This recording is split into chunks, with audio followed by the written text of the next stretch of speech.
Welcome to the From the 108 podcast, starring the drunk uncles of White Sox Twitter. He's a Twitter like whore, an Instagram thirst trap, and your grandma's guilty pleasure, Beef Loaf. A West Coast attitude in a decidedly Midwest body, My Sock Summer. And your host, he's sharing obscure music thoughts to give you time to hit the bathroom, Teresa E.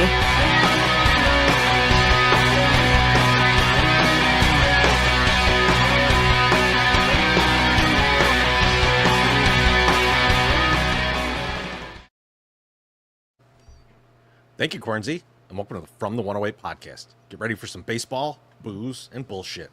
And remember the drinking rules. If Beef Loaf says allegedly, or that he manifested that, you drink.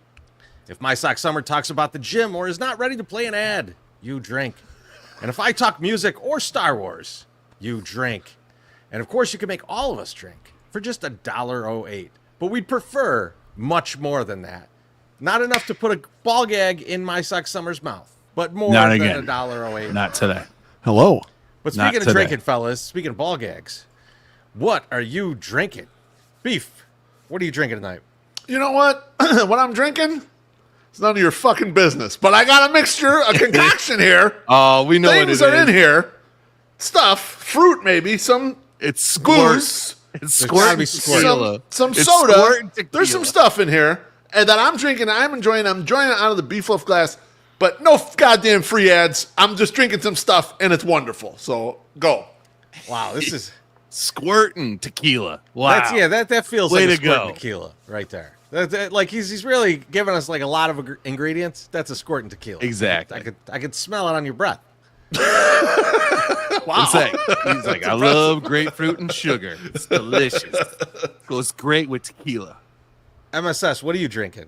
I'm backed up with about I think it's 3 or 4 baklava old fashions. So Oh yeah. I will give a free ad.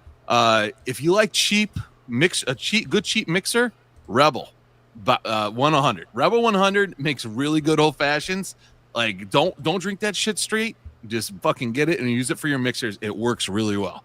So yeah, that's what I'm drinking. It's cinnamon, black walnut bitters, and fucking bourbon, and a little bit of water because the water cuts it a little bit and it gives it some good flavor.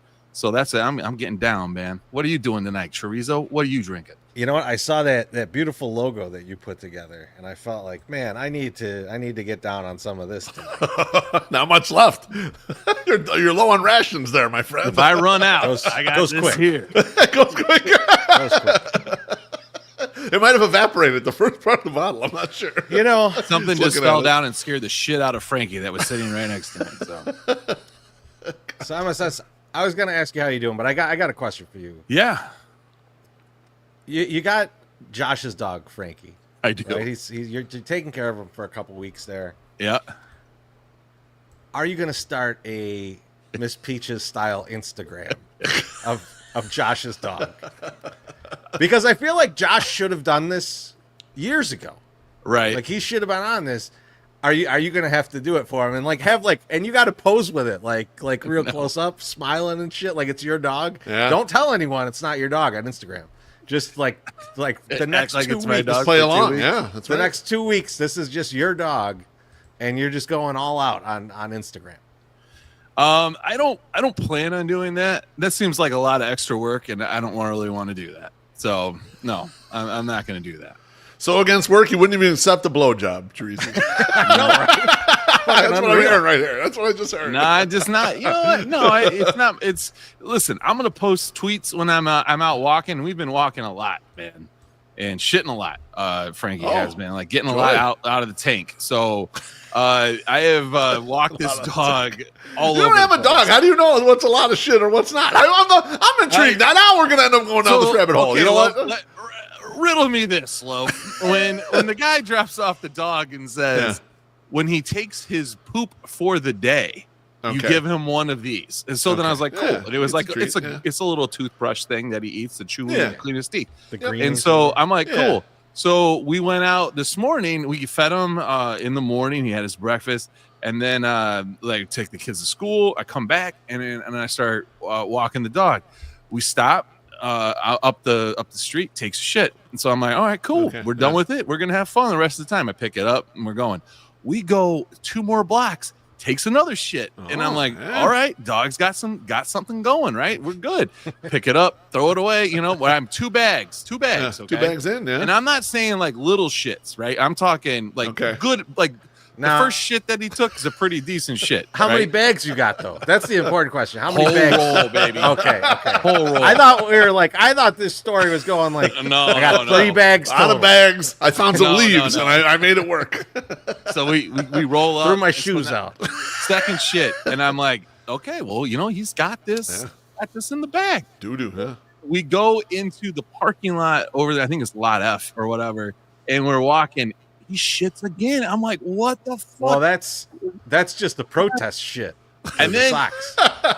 So then we walked a little more, Man of Jerry, you can tell. and then he took one final dump, and then a dump tonight at another walk. So he is 5 shits. Actually, he took a shit in the morning when he first got out of the thing. He is 7 shits deep today. He has taken 7 shits. That's a lot of shit. That's a That's a lot. lot of shits. Yeah, That's that was a lot more than I was expecting. I'm going to be honest So what with you, I Tracy. It's a think lot is more. the problem. We'll talk about this because my banter goes into this, but like, I think Let's just get into it. he's Yeah, go nervous for as it. fuck. All right, so he's very nervous. So like, here's my banter for tonight. Like, I was gonna say, I'm walking. Like, I've had Josh Nelson's dog for over 24 hours, and like, I'm starting to see personality traits of Josh Nelson on Frankie the dog, right? And it's like, it's just creepy and weird, right? But it makes sense because they spend a lot of time together. He cares deeply for this dog because the instruction manual that came with this dog that I did not read at all.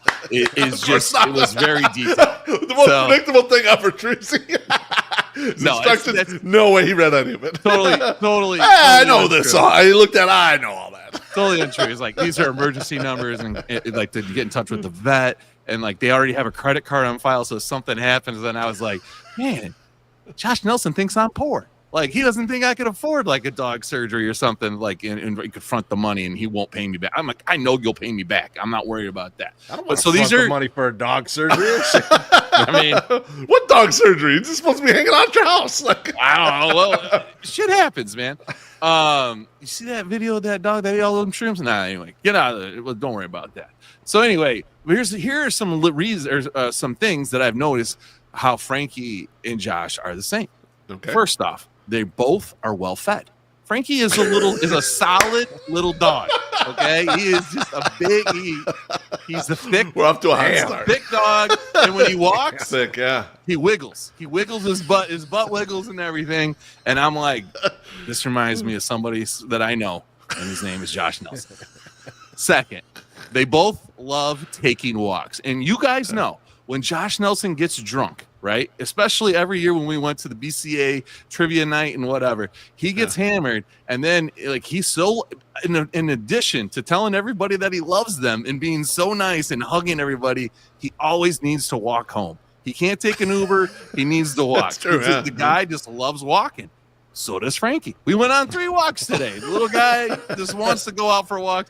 Motherfucker was barking at me in the chair until I said, all right, fine, let's go. And so we walked like another 40 minutes. I'm like, I just hope he doesn't shit 7 times again, but he did not.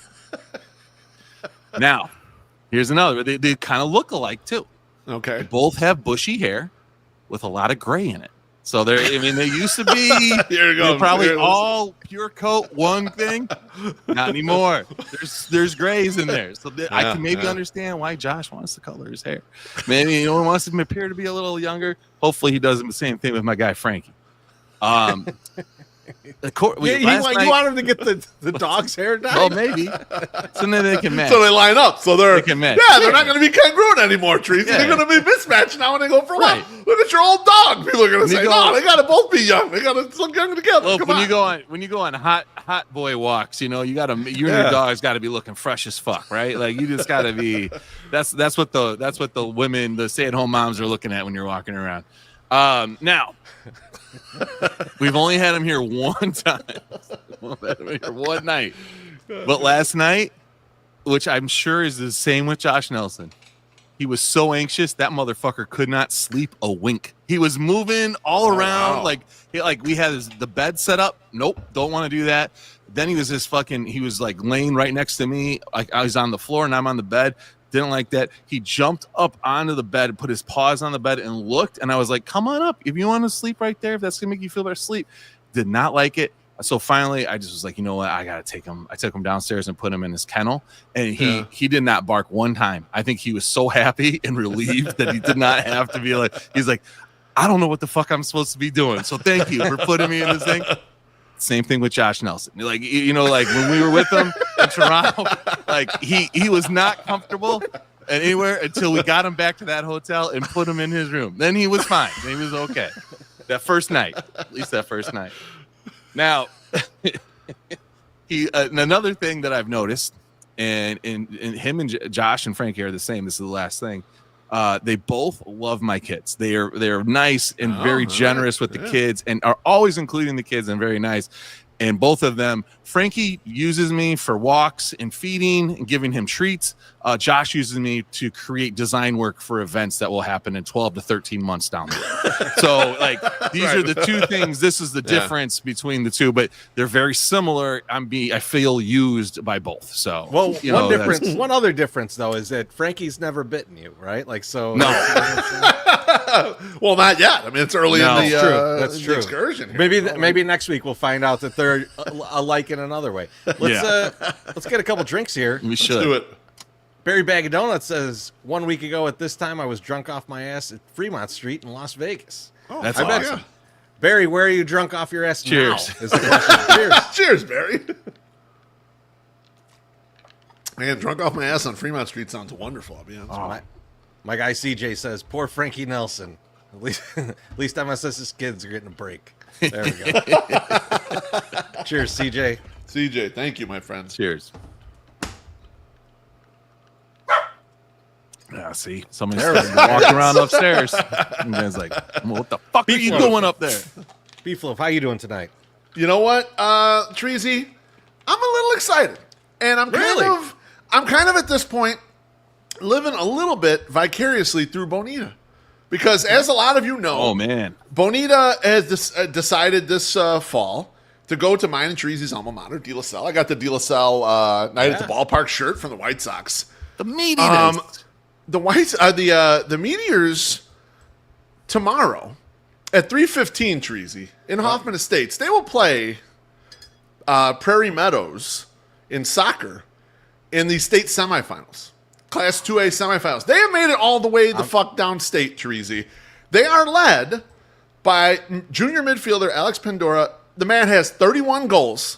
God and damn. in fact, in the sectional title game at St. Lawrence against St. Ignatius, which there's a lot of history of De La Salle St. Ignatius soccer, he scored all 4 of their goals in their overtime win there.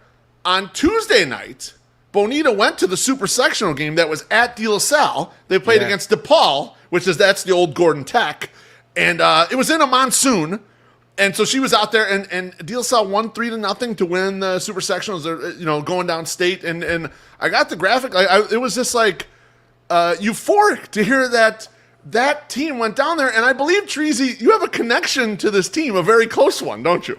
So someone sent around a picture of like, it was a tweet of like, hey, Mr. Kazim was there for them to win, who was my coach when I was at D, and I saw the current coach, and I'm like, holy shit, this guy was on my team, like this, like he was like, believe it or not, like one of the best players on the team, but like shocking. But yeah, I saw it, and I messaged our guy Vinny Baseball, and he's like, oh yeah, he's been coaching there for a while. And I was like, oh shit, all right, like good on him, man. Like that's huge, because let me tell you, we were not a soccer powerhouse when I was there. If you remember, you were at a game when we beat St. Ignatius, and everybody was going crazy because it was the first time in like a decade that we beat St. Ignatius. I'm not talking super sectional. I'm not talking none of this. Regular season game. I'm talking the team down the street. Took a decade to beat. Been beating your ass for a goddamn 10 years, and you finally get a win against them. Yeah, it's amazing, Treasy, and this kid that is their leading scorer, their main player. He's a 3-year varsity player, but he had a tough decision apparently because he was selected to play with Chicago FC United as part of their like MLS Next program instead of playing his junior year at D. And he decided to play his junior year at D, and now they're fucking trudging downstate, and they're 2 wins away from a fucking state title. It's absolutely amazing. I believe Bonilla is going to go to the game on Friday. School's out early. They've got fan buses going to the game in Hoffman Estates. So very cool. Very cool that. And I'm just no story about me. This is just exciting, and I'm like a little really excited for her because she was like, you know, did you have? Because she went to a couple football games too before the football team decided they would quit playing for the year.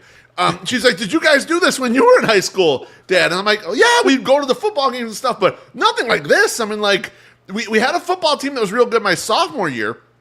But they weren't like they made it on a kind of a fluky run. This is like a stud team that they have that's got a real shot at winning. I mean, I'd say, and for soccer too, I barely made it to the games in the suburbs, and I was on the team. Yeah, so we got a quick drink. We got to get to. Let's do it. You're on drugs. From B Boyer 2005. I can't imagine who this could possibly be. I don't know who that is. It says, hey Jacob, please see my email for talking points. Government name and everything. This is all over. He's been doing this all over the Twitter too, and I texted him and told him to stop, and he won't stop. It's like, don't use my government name. I love it. Going. B Boyer 2005, which I'm guessing B Boy, he's like a beat boy. He's probably like a break I think what we're that's looking right. at. Yeah, he's probably born in 2005. Make sure to use his last name next time. That's even better. Please do that. Just to make sure. Treasy, how are you doing, my friend? Yeah. I'm doing good, man. I'm doing good. I mean, like, I really wanted to talk about the Frankie Instagram thing. So that's the main thing I want to talk about. Beef. We got to talk. All right, there we go. It's Survivor. God bless. Let's give me some winners. Give me some winners. We got through last week. We had the same team as the other guy last week. So last week was all about keeping the full pot alive. Was really what was going on. We needed both of us needed to win to keep the full pot alive for one of us. Right? Yep. We did a split already. We already whacked some of the money. We want one of us want to win it all. Yeah, 46K at the start of the pool. 206 teams. We're down to the last two. We whacked up 32K. So we each got 16, and then there's 14 on the line. Yep. So real hot girl shit. We both had the Ravens last week. Now this week's a tougher schedule, especially because we've obviously at this point we've taken a lot of the same teams as the other guy. So like the Chargers are a great pick this weekend against the Titans, but both of us have taken the Chargers. Yeah. Okay. And then like I would have looked at the Bears, but both of us have taken the Bears. Correct. Right? The Bears are out. Yep. So looking around, and I'm trying to decide on a team. And Beef going into the week, I was like, I'm like feeling the Chiefs because, again, we're trying to go against teams that can't score. The Broncos have trouble scoring. They're going to go into KC, and then I like on a long shot, kind of like thought like was like, man, the Giants against the Panthers in Germany. That would be a fun one. God. But then what happened was Dak Prescott's out for like the whole season. He is, yes. Yeah, I did. And now I don't like interdivision on the road team. Right. But the Eagles playing a Dakless Cowboys. I'm pretty high on that. It feels right. Doesn't it feel right? It feels right. Now the Cowboys are going to get Micah Parsons back. So they get the pass allegedly get the pass limited in practice today. But Dak, there's no way Dak's playing because the tendon ripped off the bone, right? Isn't that? I mean, it's like it's kind of injury, right? He's out. Like they said, it's a partial tear off the bone. Like Cooper Rush, LOL. Yeah, that's where we're going here, baby. And CeeDee Lamb was limited in practice. Yeah, and that's what Jackie Trian says. Is that Lamb out too? So he's maybe not out. potentially He's we'll questionable. See. So Yeah. he and Parsons are questionable. Yeah. But don't do that. But Diggs is also questionable on the cornerback side. So like, I'm like very much looking at the Eagles right now. That's we had Treasy. We had made a pact that if we didn't like any teams during a week, we were gonna go Chiefs because we're like, well, we trust Pat and we trust Andy, and they'll get us across the line. But before I even knew Dak was out, before everything happened, the Eagles were the ones that caught my eye, even though they're on the road in division, which is like the worst combo, basically, to pick in this. On the road in division is the one where you're like, this is because shit happens inside of divisions like this. You know, like these teams plan for each other. They build their teams to beat each other. So it's weird things can happen. However, I love the way the Eagles are playing. They're running the ball so well. I mean, Saquon Barkley's just been absolutely insane. You see his backwards hurdle of a guy last week. When you, I liked. I don't know if it was. I don't know which one of you guys if it was Polish with extra onions, but like sent the tweet where it was like, these are professional athletes at the top of their game on the sideline. Yeah. Watch their reaction to this, and like when he jumps over him backwards. These guys, it was like that meme where they're all just like, oh, like dying. Like, it's like, it's like Shaq at the dunk contest. Oh, yeah. I mean, like, it looked like, I think MSS, the best comparison that I can make in like the last 20 years or so is like the reactions to a Vince Carter dunk contest. Oh, Jesus. That was like the same reaction that everybody had to Saquon going backwards over that dude. And so he just retired his number too, the Vince Carter. Crazy, I like baby, healthy Saquon right now. Yeah. Yep. AJ Brown practiced today, so like it looks good. It looks like they're going to be at full strength. I think Goddard's back. Like there's like everything is pointing Eagles this week. So MSS, I gotta ask you, are you in on the Eagles? Well, after you guys sold me, yes. So I will. We got to rethink. Listen, though. Well, let's line this up, though. Treasy, the money lines right now. So the Eagles money line, they are minus 342, and the Chiefs minus 365. This is at Pinnacle Sports. I'm looking at these. Now listen, Treasy, close, but the Chiefs got a slight edge there. For a few dollars, I will not tail your bet. If you give me some money, I won't tail it.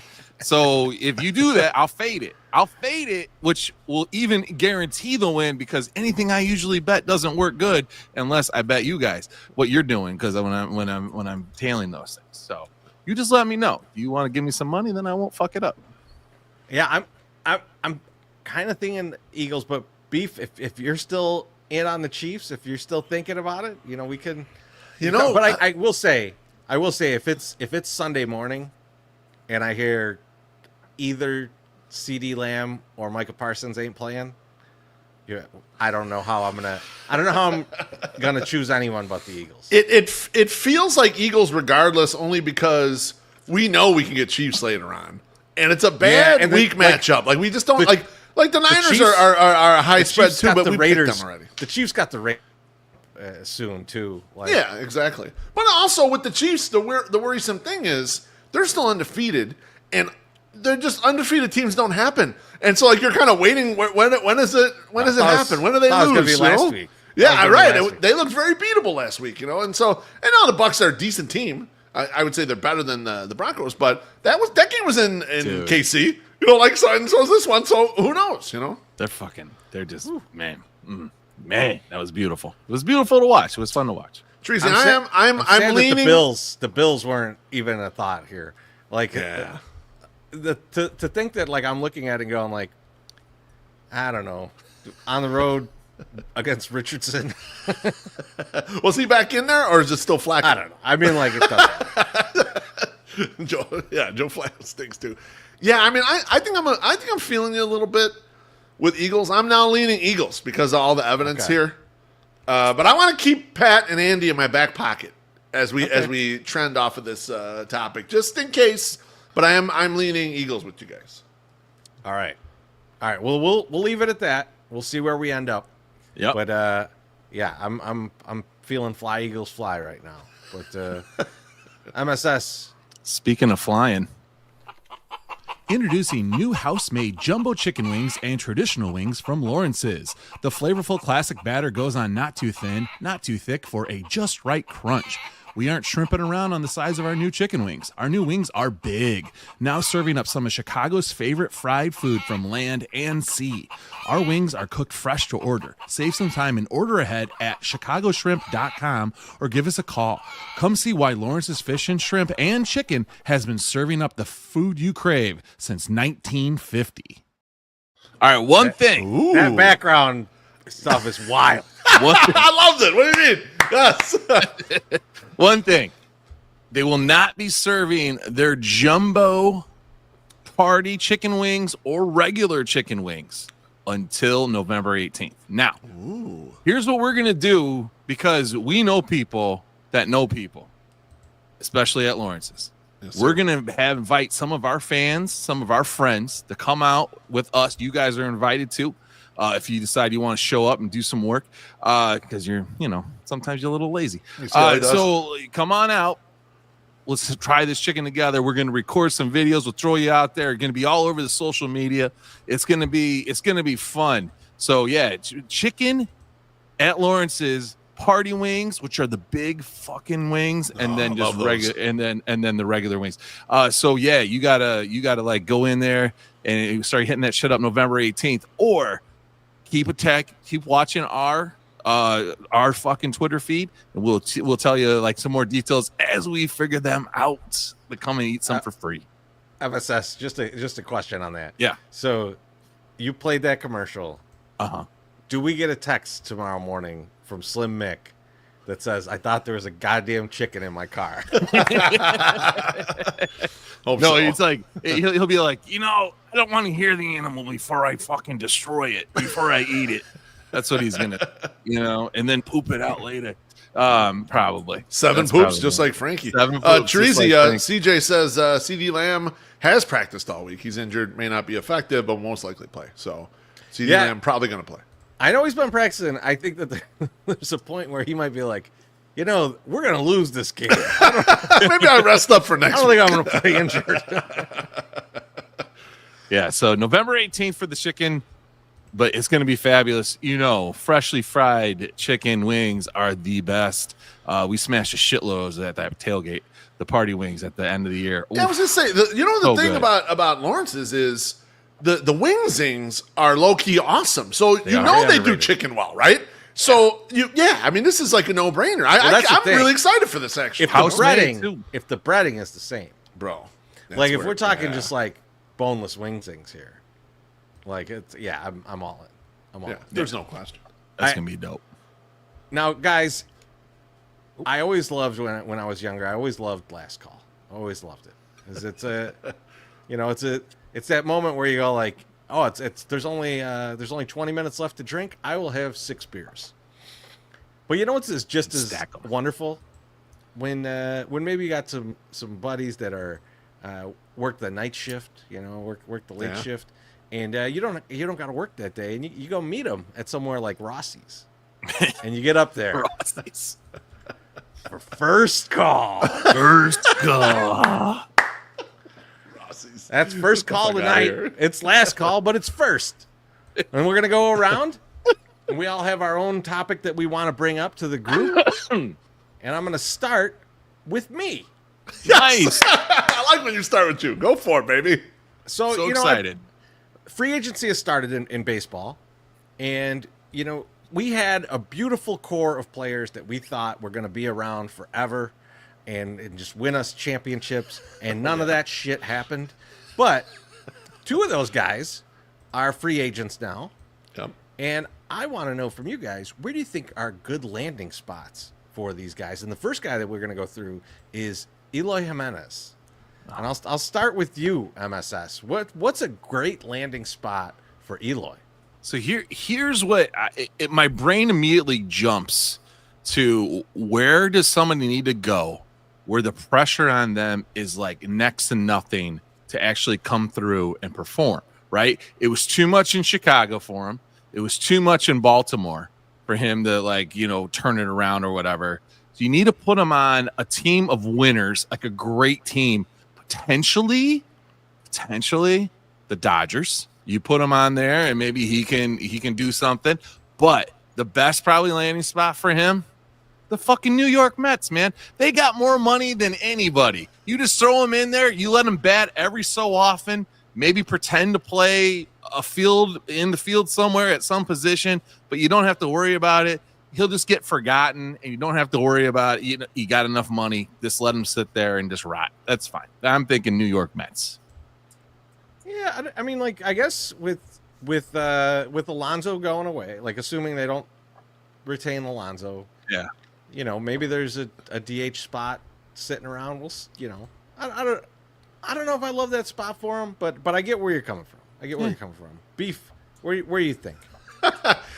Treasy, instantly where my brain goes, where I'd like to see Eloy, just for shits and giggles, I would love to see him in some place like Colorado, in the altitude where it's like, if he went off, and you finally got that like 48 home run season from Eloy on a horrible team where like nothing counts and it's not even close, right? Like I was like a goofy spot like that where there's not like, and it also fits what you're. It fits more what you're saying, MSS. No pressure, because the Mets would be pressure though. See, if you were on the Mets are a contending team. They're going to be going for a division. That's pressure.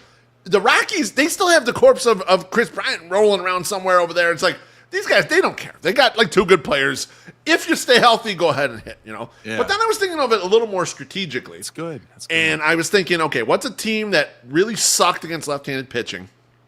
What's a team that could really just utilize any semblance of power if it were to exist? The healthy version of Eloy that just DHs, smash the shit out of lefties or whatever, and it would help them kind of on a playoff run. And it's in the division. It's the Kansas City Royals. Because ballparks are not prohibitive to Eloy with his level of power if he can manage to fucking lift the ball. That's kind of his main problem with his batting profile. So I thought a team like looking in a speculative way, someone like the Royals is a good match because they're not a good offensive team, and especially against lefties that were horrible last year, but they somehow made it to the playoffs with all the pitching and the defense holding up. And you just plug this guy into a DH spot. They don't have a regular DH, okay? They have Pasquantino at first.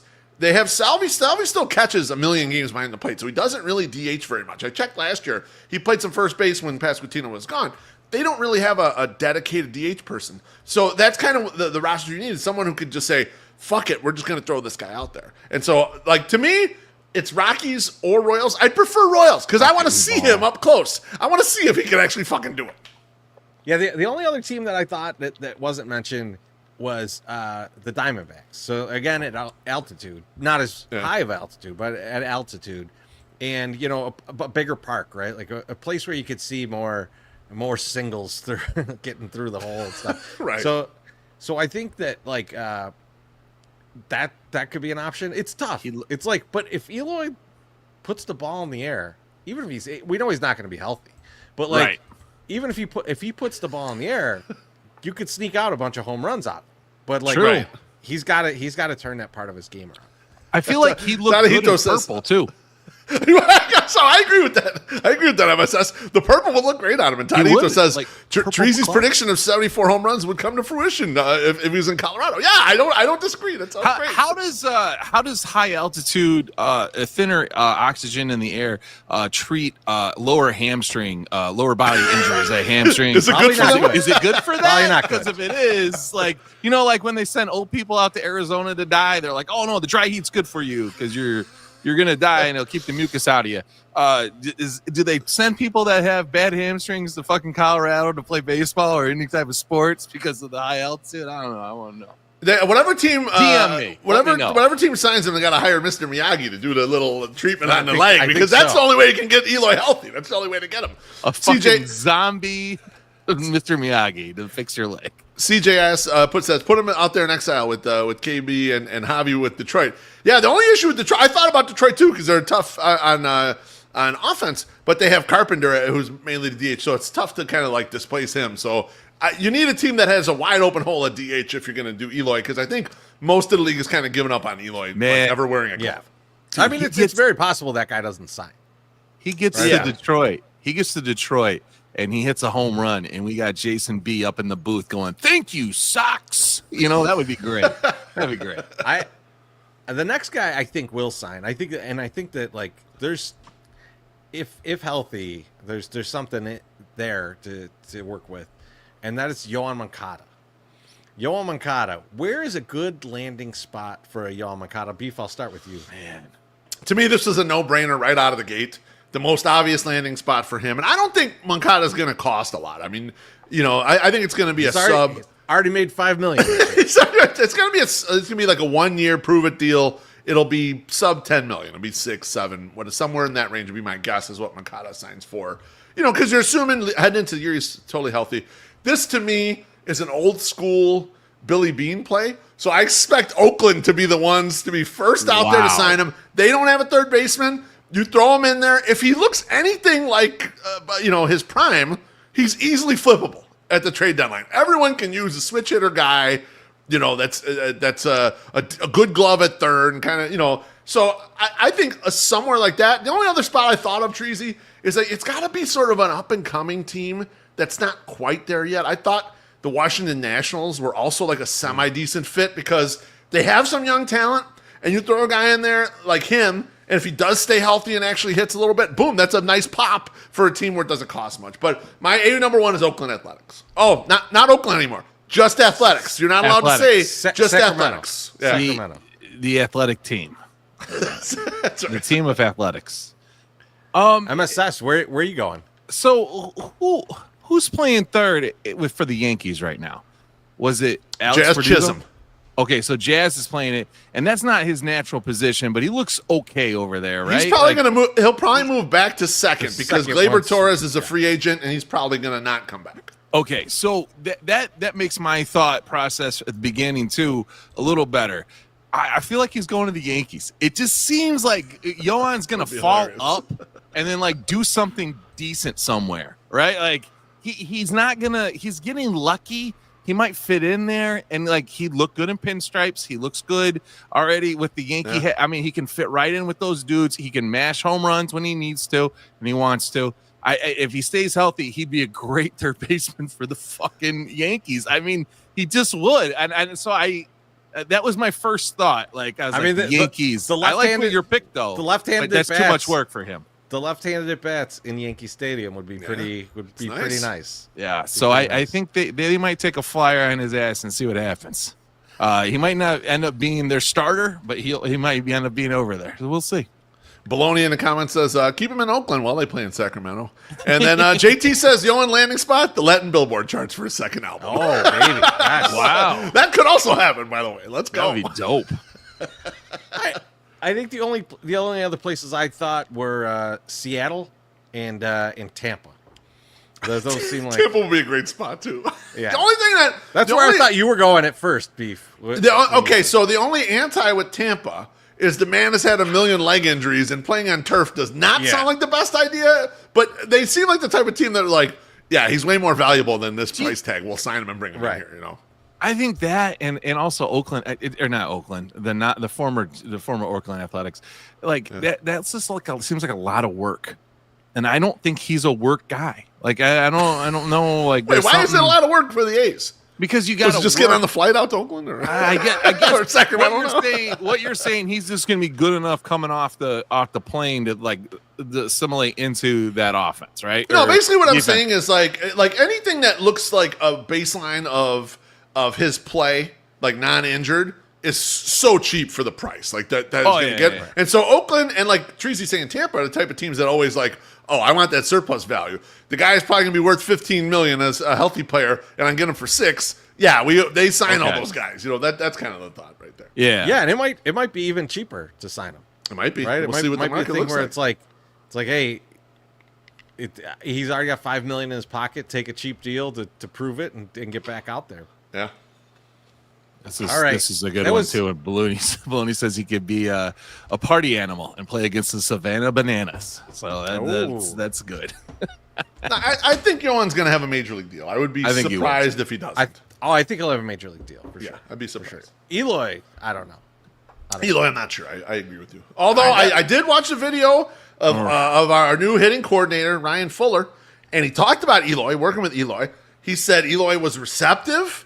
He wanted the information. He wanted to work hard with all the stuff they did. So he had good things to say about Eloy. I mean, it didn't fucking work, but he had good things to say about Eloy when he was there in Baltimore. Didn't work for the coach either, honestly. Eloy probably got him fired. We'll figure it out. We'll figure this out real quick. He was the one that asked for Eli, and they're like, "Well, you know what? Now get the fuck out." Make sure we stick around for the second half of the show to discuss that a little fuller. Oh, you like him?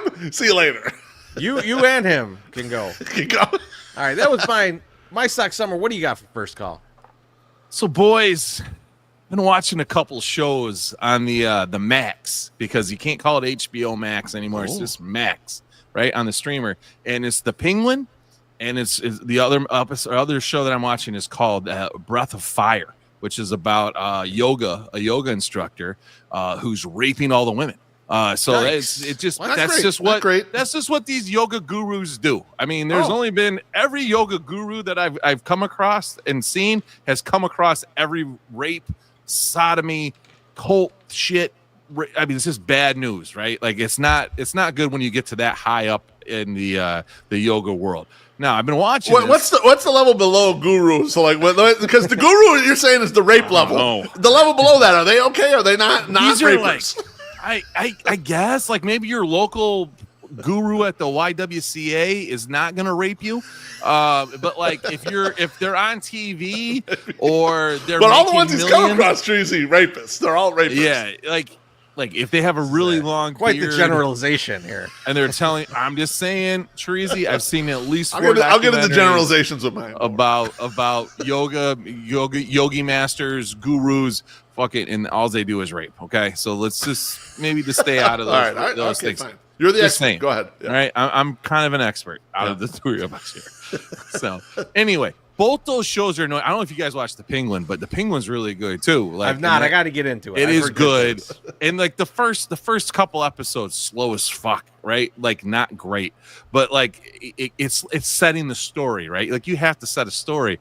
But they're up to the last episode now, and the last two have been fucking straight fire. It's been great.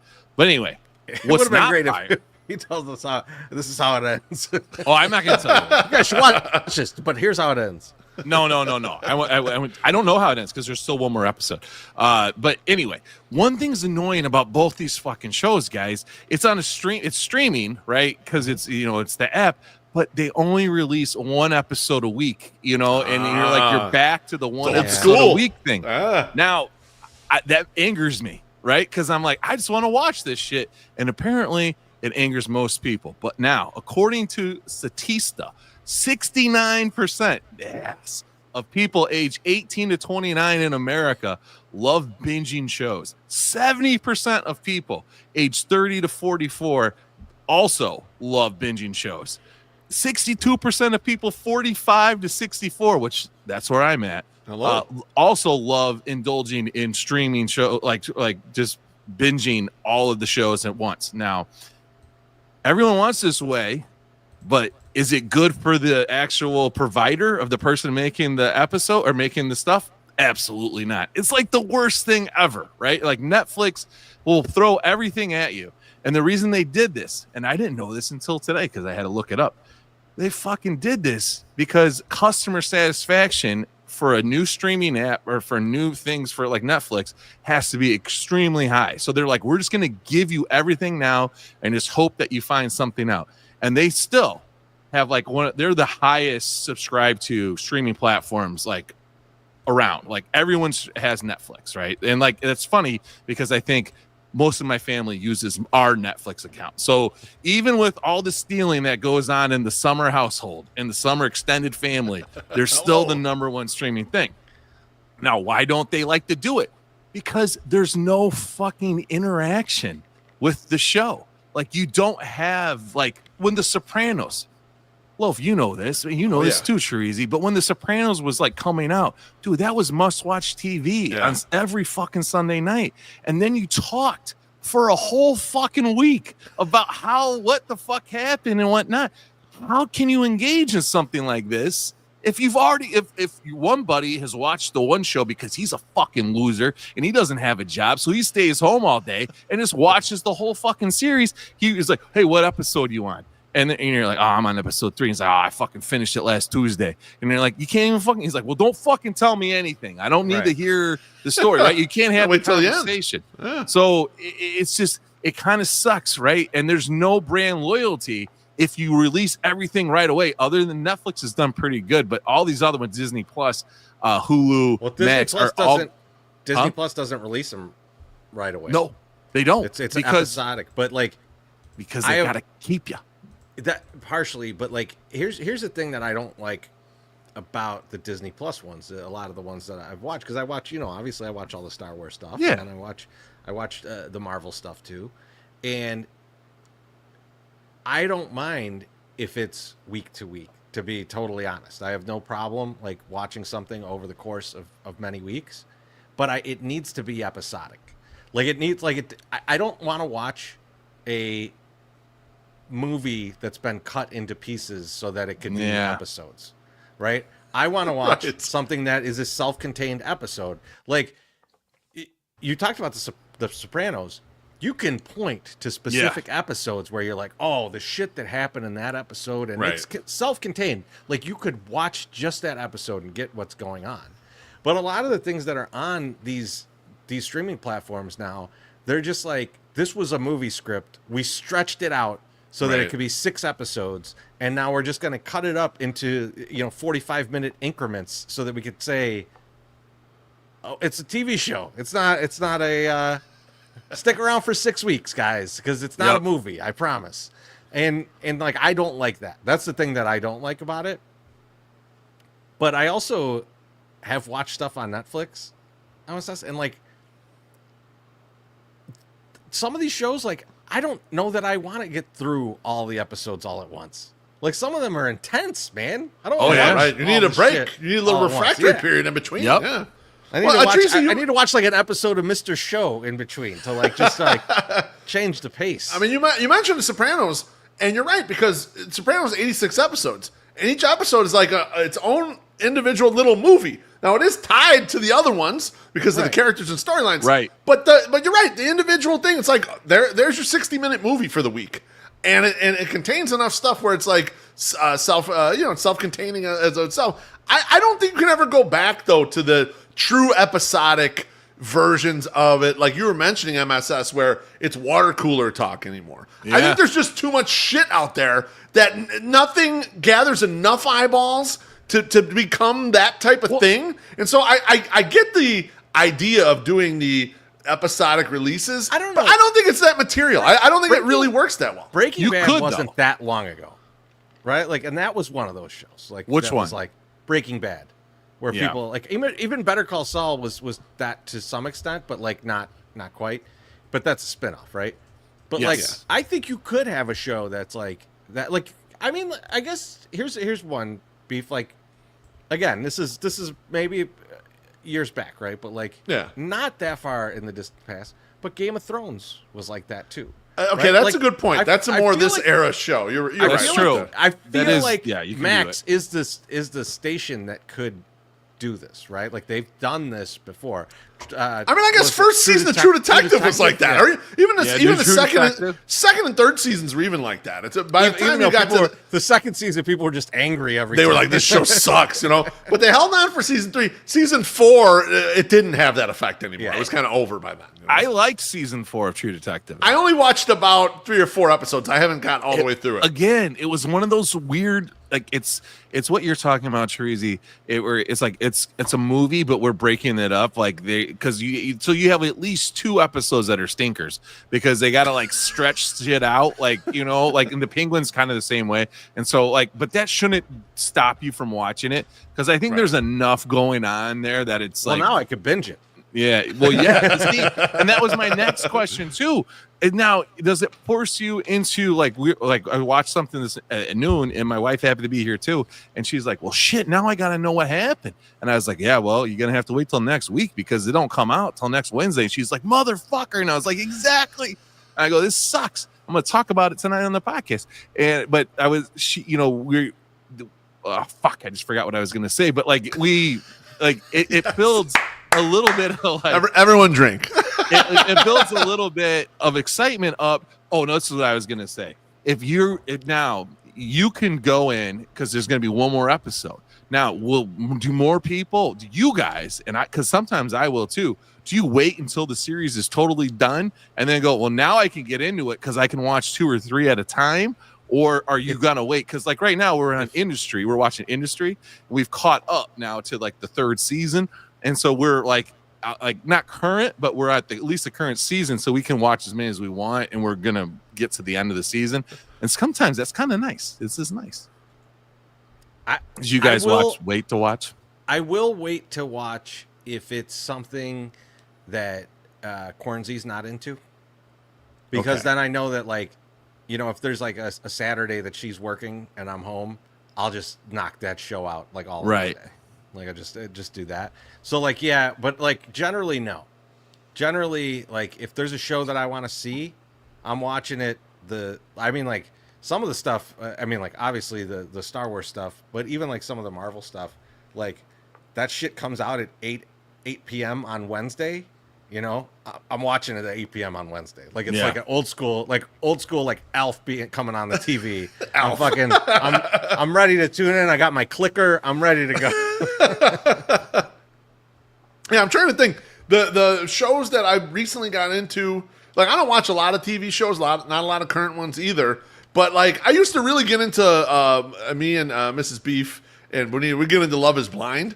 I haven't. The last like couple seasons have been a little weak, but the early Love Is Blind were great. And first one was great. If we were like behind on it, we would watch whatever we could watch and binge the shit out of the thing up until, because the stories are compelling, right? You have there's a lot of chaos between the characters, and you kind of want to see the resolutions, and we're going to eat the family and all that stuff. But for the most part, like I'm like I don't watch as many shows, and if I really like a show, I will rewatch show.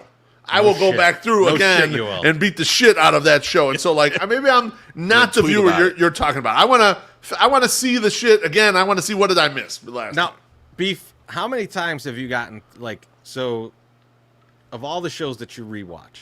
Yeah. I'm going to ask you 3 shows, and you tell me which one you've rewatched the most. Okay. Is it The Sopranos, The Wire, or Storage Wars? Man, I love Storage Wars too. Really? It's probably The Wire on straight watches through, because I'll do the Wire of like, all right, I'm going to start at the beginning and go all the way through it. Whereas Sopranos, I think, is more of I'm just going to pick this one episode out of a random season and watch it and not rewatch the whole fucking thing. And so, like, I think I've probably seen Pine Barrens like 20 times, but I've watched The Wire all the way through more times than Sopranos. I like Storage Wars, but like once you started getting into it, like and seeing what some of these things actually cost and like what they would say they cost, it's not. Our guy Husky Bardo says, "Cheers, fellas! Cheers, Husky! Cheers, buddy! Thank you, Bardo." I will say, MSS, I have a different complaint with Max. What's your complaint? So it's HBO Max, right? So it should have all the HBO stuff, all the Cinemax stuff. Yeah, it doesn't. But it doesn't have the like kind of old school HBO shows. And the one that like really pisses me off that is not there, because it's so classic and I would love to watch it. Like it's on nothing. It's like not streamed anywhere. You could only buy it on like Amazon Prime, is Tales from the Crypt. Oh, yes. Like Tales. I'm Lou Paloma. Blow me. I wish I could watch. Beef. Some great episodes, man. That guy is in so much shit. Like you like anytime I'm able to see a Tales from the Crypt episode where like by some chance it's on some channel or something. Yeah. There's always some like famous ass actor in there, and it's like crazy. Yeah. How like some of these people like in the start of their career, you know, they're getting chopped up by Santa Claus, you know. Like, and that show was great. I loved it. And like I would love to just like, you know, on like a Sunday or something, just sit there and like knock out 5 episodes of Tales from the Crypt, you know. What if they like don't have the rights to it anymore or something? Yeah, it's gotta be. It's gotta be some weird. Gary right? Shandling. Gary Shandling show. Like yes, Gary That's not Shandling on show there was either? terrific. That was a great show. Oh my god. I like that show better than any late night talk show ever. Like the Taxi show Cab about the late Confessions. night talk show is great. God, it's like storage is so cheap too. I don't understand why like you can't just buy like you just have a bunch of storage. But I don't know. There's some people that are saying you need to get hard copies of all the media that you like. Yeah. Maybe that's something we should start looking into, man. Because the streaming, I know. is a little sketchy. Beef, sometimes. I know our dad's got Tales from the Crypt on DVD. I know he owns it. We go, yeah, so that's going to be in our inheritance. I'll let you have that. I'll have some other treasure that he's got there when they pass. You get like best NFL knockouts on VHS. All VHS. I would like his Jugs magazine collection from 1978 to 1984. It's like, Greatest moments from the dunk contest. Most of the pages are stuck together, but I'll take them. 96. All right, that was a good one, was MSS. good, right? I enjoyed talking about that. Beef, what is your first call? All right, so we have to get to it in some fashion. But on Tuesday night, there was a presidential election. It probably didn't go the way a lot of people in our comments and maybe in these three boxes wanted it to go. But every election leaves me with some thoughts. And my main thought throughout the day on Tuesday, I was thinking a lot about what a sycophant Elon Musk has been throughout the entire campaign. It's like he's a huge hanger-on, big dork, kind of get away from me. But President-elect Trump was receptive because he's got a big following. We'll let him help us win. And so it got me thinking about what a weirdo the president-elect is, and he'll allow people to be around, but then he gets annoyed with you. And he gets rid of everyone because, he was the guy that you're fired. Like that, he was that mean. Right. So my question for you guys is, he's got three kind of dorky guys around him, in my personal opinion. You've got J.D. Vance. He may or may not fuck couches. He is actually the only self-made man out of this group. But he's kind of a weird guy. Elon's an extremely weird guy, but he was born on third base. Obviously, his dad, wealthy from, jewel mines and stuff. And then you have RFK Jr., obviously coming from a very famous family. Got popcorn muscles like Joey Porter. His nickname's Peasy. Which one of these three guys do you think Trump is going to fucking get rid of so fast and just demoralize the dude and totally cut him off of all of his shit? I feel like one of these three is going to go first. They may all go in the 4 years, but who do you think is going to go first? Treasy, who's getting knocked off first out of these three goofs? Well, the thing I keep waiting to happen is for Trump and Elon to realize that they have social media platforms. I don't know that they realize that they're competitors, which is weird. And then It is weird. I also don't understand how they think that it's not going to be a conflict of interest if Elon works for the government but makes all of his money from the government. Exactly. All the grants and everything. Yeah. All the government contracts. Exactly. So I feel like that has the most potential to be insanely explosive and fucked up. So I'm rooting for that. I'm always rooting for the most chaos. So that one feels just like a powder keg, right? Like the RFK thing, if he turned on him today and he's like, that guy's crazy, everybody would be like, yeah. The guy who cut a whale's head off? Yeah.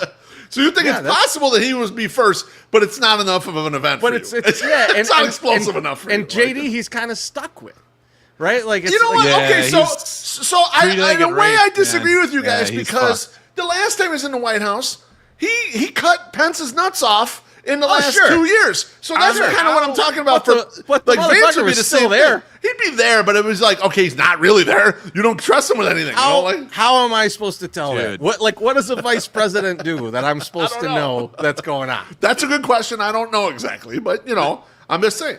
He wasn't there for the Easter egg hunt. I don't know. What the fuck? All right, so Teresa says Elon. MSS, what do you think? The conversations between J.D. Vance and Trump, I would pay good money to listen to him stream.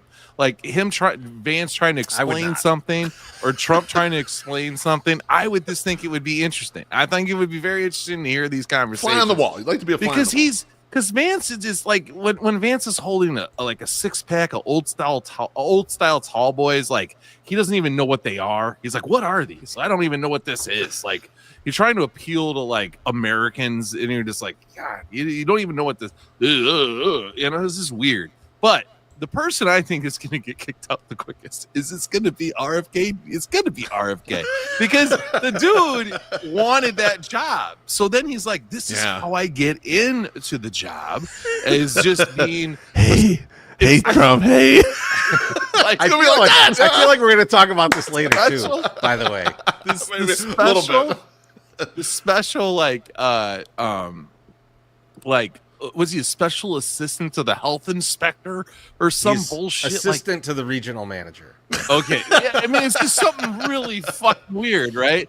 Now, Treasy, you like chaos, and we know our guy RFK loves falcons. So there's going to be a falcon going on at the White House, and this is the best chance. Now you got me. We see the falcon. Falconry, let's go. Rip that pompadour off of Trump's head or something. Oh my God. I mean, we don't know what's going to happen. That will be the most fun part about the whole thing. Elon is just a weird dude. And he at some point you guys talked about the social media platform. Trump's going to figure out one day too that he uses renewable energy, and he's going to lose his fucking mind. Like he's like, you made your money, all this money on renewable energy? We can't do this. We need coal back. Can you make the Teslas run on coal, Elon? Is what he will say. It will be interesting. But no, RFK is the one that will be let go quick because he's the creeper and he's the one, but he's going to be the most chaos causing. It definitely is without a doubt. Like same comments are with you, MSS. Jackie Treehorn says Kennedy. Baloney says RFK is going to piss him off, and Trump's going to have like 15 different nicknames for him. Yeah. And this is a great comment. JT says Kennedy can make you unhealthy again. Now that's an experiment I'd like to see. Just put them together, it'll be healthy. It was the fluoride all along that was keeping Yohan off the field. Creepy RFK, he's back again. Oh God, we had to get him out of here. He was sniffing my shoes. Everybody, my shoes. I have to get that better. Well, thank you. I like that we're split there. I like that you got Elon, you got RFK. That's a good call. I initially thought Elon because he's such a dorky guy and like a hanger on, and I just feel like Trump would get annoyed because Trump gets tired of people. He just wants to get. He loves this. The only people who stick around are his family and his wife, and then whatever other mistress he's banging. That's all that can stick around for a little while. You know, they'll respect him because of the money, though. And I think that's another thing. He's got fuck you money, and so he's like he'll be somewhat respectful. And his dad was really despicable, so he probably enjoyed that. They can have conversations about that and all sorts of things. I got to try and get this picture into here because it's funny that we're talking about this. We're having a little fun with Elon, and then this shows up on our stream. Oh shit! I saw this. Oh, I saw that too. We're having trouble. It's like they're listening in. To X. This may be an issue on X's end. Oh, we'll keep trying and let you know if it's resolved. Please check X to ensure the stream looks okay. If this continues for a while, try creating a new live stream, or just remove this destination. No. Yeah, that's. I mean, as soon as we mention this guy, the fuck? Big Brother's watching, baby. Yeah. Oh shit! I don't love it. I said you're cool. You talk about him, and then next thing you know, X is like, "Oh, we ain't streaming you no more." Yeah. Big Brother. Damn it, Pete. Always watching. I cause chaos, my friends. You got us banned. All right, MSS. I think it's. You know where else we're gonna time. get banned? Orland Park. This season, don't be a turkey. Drive a Mazda. At Mazda of Orland Park, we believe that life's too short for ordinary rides. Only a turkey wouldn't drive a Mazda. Join the ranks of satisfied customers who have experienced the thrill of driving a Mazda. With our advanced safety features, sleek designs, and unmatched performance, you'll never want to drive anything else. Come see us at 8910 West 159th Street, Orland Park. Call 708-444-3200 or visit our website to schedule a test drive. Mazda of Orland Park, home of the Zoom Nation. 8910 West 159th Street, Orland Park. 708-444-3200. Zoom. Oh yeah, baby. Yep. Well, I guess That's what time it is. it's time for Tracy might be drunk and White Sox talk. Allegedly. And since I just poured myself another beautiful 101 here, I think I'm going to kick it over to Beefloaf to take care of this tonight. Bless your heart, boys. Well, I've got three questions for you guys. Things to think about heading into the holidays as we kick off the hot stove season. Just general White Sox concerns that have come across my brain, and maybe you can help me answer them. So, question number one: how worried are you about Grady Sizemore's deployment in the Will Venable regime? And I want to start with my Sox summer. How worried about you that Grady's still around? Maybe potentially he's going to be on the bench, a coach, or maybe he's going to be the front office or whatever. But seemingly he's going to stay. We don't know where yet. Maybe we'll find out even tomorrow. Are you worried about this in any capacity? Well, so we don't know, right? It's not for sure he's going to be there. Allegedly, there was a deal made that he would be on the team or be in the organization team, yeah. if he took it, right? So I would think if our new our new manager is as smart as I think he is, he's going to come in and he's going to take the temperature of the situation. I think being a guy that has also been in probably the same shoes as Grady Sizemore, he can see the value of him being involved with these guys in the clubhouse as long as there aren't any really big glaring issues between the two of them. Like, who's got a better faux hawk? Who's better looking? How many girls are watching them?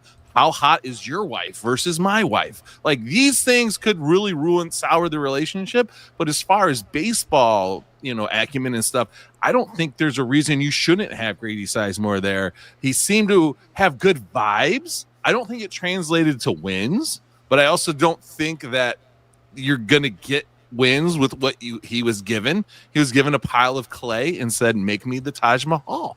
And it just is not going to happen. So I don't think that it would be beneficial to just dump him and have a whole new staff right out the gate. I think having him around for a transition period, at least for a year, it would be fine. So I'm not that worried. Teresi, how about you? I think it's fucking weird, man. Why? Like there's certain jobs in life where, like, when you go for the big role at a company, and you like when you're the internal employee and you go for the big role and you don't get it, a lot of times you leave after that because it's someone else doing that job that you feel you're totally capable of doing, that you went and interviewed for, that you went through all the steps for. Like, you realize that they don't value you as much as that guy. And so it's a bad place for you to be. So, like, if he sticks around, it's weird. It's like having, like, it's like if you the best man in your wedding previously dated your wife. Like, it's weird. Like, and then he was living with you after you guys got married. Right. Something like that. He's right there. He's sitting right next all to the you. time. It's like, I don't know what you're thinking about a little all the bit, time. right? And so it's a situation that, like, you can never feel comfortable with that situation, in terms of, like, this is like if he's on the coaching staff. Now, if he's in the front office, I think that they can put him in a position where it's like it's not really connected. And when they were saying that during the season, where they're like, he's not in the running for the job and he's probably going to move to the front office after this, like, that made sense. Like, oh, this is a stepping stone to his front office career. And you could play the front office thing as, like, this is different than the manager. You're on a different trajectory, that kind of thing. But, like, the fact, if he's in the dugout, that's fucking weird. And, like, I don't think it's good. Like, I don't think it's good to have a situation like that in the dugout. Like, the first time that something's going bad and they go to Grady for That's true. A comment, and he says something that Will didn't want to be out, or Will doesn't like how he said it, that's a huge ass problem. And so now you got two guys who both think they should be the manager with a disagreement, and, like, you're trying to build a culture and get the team all together, and these two motherfuckers are butting heads. Build culture. Terrible way.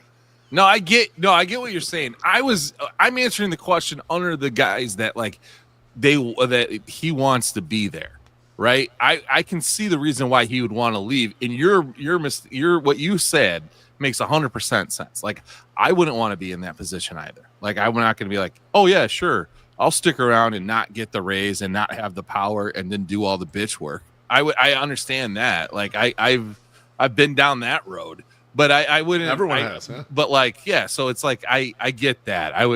He should probably want to leave. I was just going under the guys that like he's there. Are you worried about it if he's there? I wouldn't be worried. I kind of agree with Treasy. If I were Will Venable, I would be worried about it. And some of the points you brought up in your initial thing, MSS, the players loved him.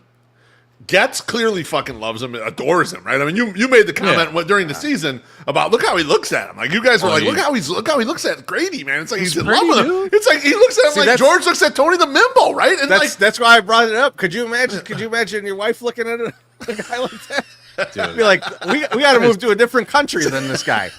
There's plenty of guys looking at my wife's looking at like that. Okay, let's not. None of them are sleeping on the couch tonight, though. That's the difference here. This guy's sleeping on the couch. It's a little bit different. You know? Frankie's not one of them. Frankie's not one of them. No, he's good. He's a good man. He's good right here. You know, this is as good as it gets right here. He's good people. But I think about it from this perspective too. So you know that Grady's already tight with Getz. Now, let's say you're not threatened by Grady per se with regards to some of the stuff we're talking about, and that he already has relationships with the players and wanted the job or whatever. The other issue you potentially have here is that he'd be a mole in your operation. He might be feeding Getz things you don't want Getz to know, because as a manager, there's things you're going to want to keep with your employees. Yeah, it's going to be like Daryl Boston. Yeah, exactly. Kenny had his man in there. Taking the shit. and Daryl Boston's in there and feeding information to Kenny for years and years and years, right? That's how he never lost his job and stayed in there. Yeah. And Treasy, you manage people, and I managed people for a lot of years. There's shit I tell my people I do not want my boss to hear, okay? And it's just a managerial tactics, right, that I know I can use that I don't necessarily want him to hear me say. Now, I don't do anything underhanded, but language can get construed, you know? Listen here. No, there is a level of you want some trust that does not get up to that office. And if there's a guy in there who maybe is very close with the GM, you don't know if you can trust the person if they can hang on to the information. Yeah, it's just some good points. I think it's just weird. I think like it's gonna be an awkward situation, and I think the media will exacerbate it, right? Because the media is going to go to both of them for comments. Yeah. They're gonna and then podcasts like us are gonna go like, one motherfucker saying this, one mother saying that. Right. They're not on the same page. It's not coming together. Andrew Vaughn's still playing first base. Everything's wrong. Right, exactly. We haven't seen any video, any pictures of Grady at Punky's. You know, friend of the program. We've never seen that. You know, I know what side we're on. We're on an opposite side than Missy and all them other girls, all the Grady's ladies. We're on the other side already, because if that shit goes down, we're going to the guy that is fucking eating Panzerottis at the Aju sponsor, okay? He's a real one. Don't forget. I agree. Let's hit a couple comments real quick. John Carney says, Grady's new gig, director of MILFs. He might even be overqualified, I'll be honest with you. And then John Carney again says, as always, it circles back to Dennis Eckersley. Yeah, we did a little cuck work there. I'm sorry. I didn't mean to cuck it up. MSS and I both, we like the cuck work, so that's fine. Let me get a Jackie Treehorn one there. Is that the one you want? No, actually a different Go ahead. Go to the other one. I'm going to get that other one, too. Grady had no business getting the job, and I hope he acknowledges that. And I think, so if let's say Grady is in the dugout this year, and let's say it works, I think that is, you got to give a lot of props to Chris Getz in that case, because that means that he took care of the situation before it became a situation. Yeah. Right? And, like, I don't know enough about Getz. I don't think any of us do to know if he's got that level of leadership to, like, really talk to a guy who's, like, not getting the job and be like, you're not getting the job, but the best thing for you is to not get this job and to do this other thing. Right. And you'll eventually get there. And learn. And maybe not even in our org, but you may get there. and you have that kind of conversation, if Chris Getz is able to do that, I'd be a little impressed. I'd be more than a little impressed. I'd be very impressed, yeah, to see something like that work.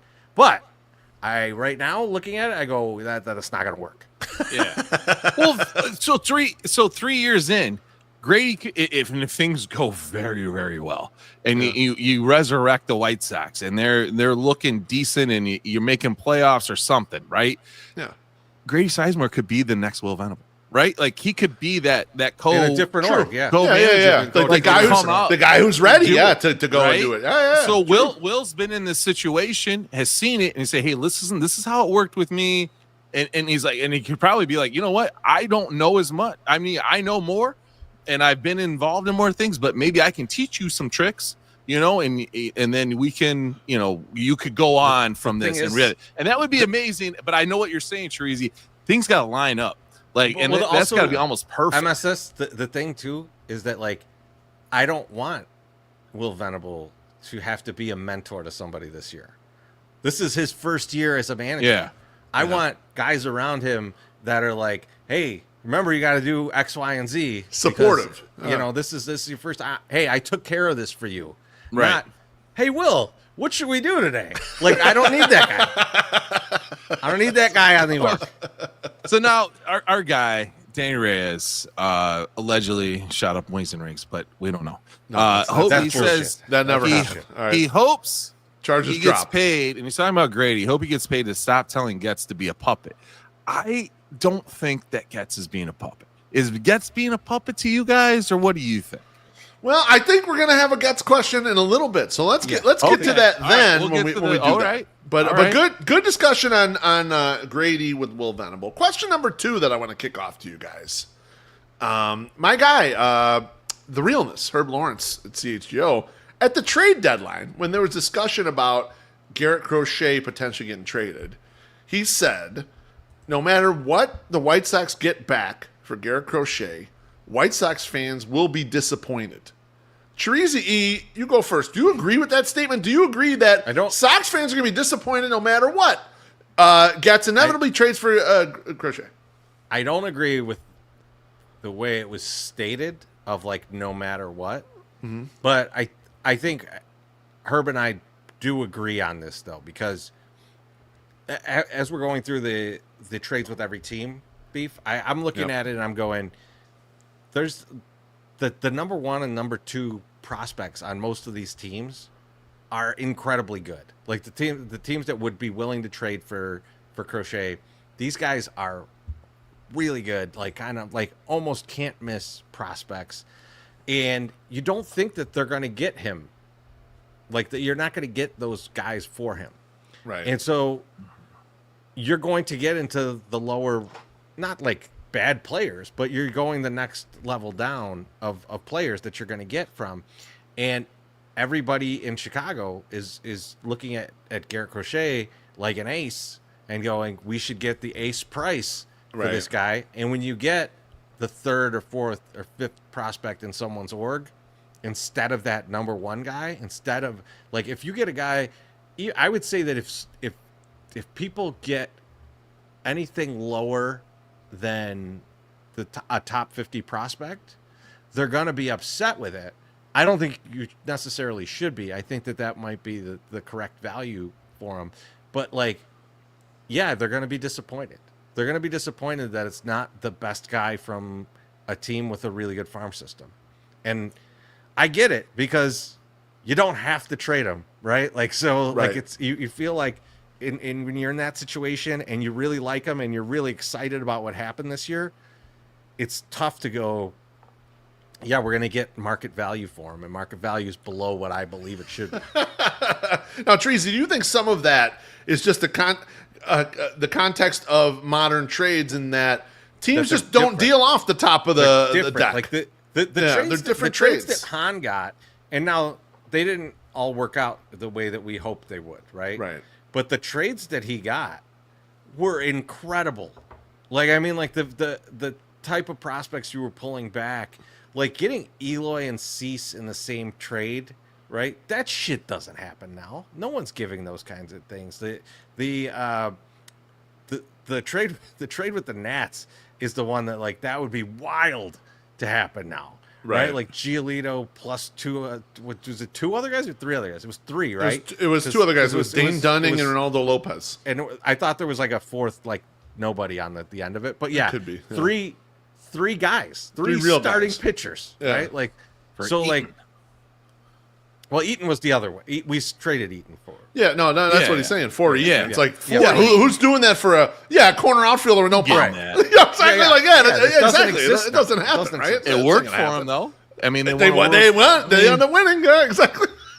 and same with Flags fly Sale forever, for Makata and Kopech. I mean, it worked for what they wanted it to work for, right? They overpaid maybe a little bit in prospect capital to get to the end where you wanted to be.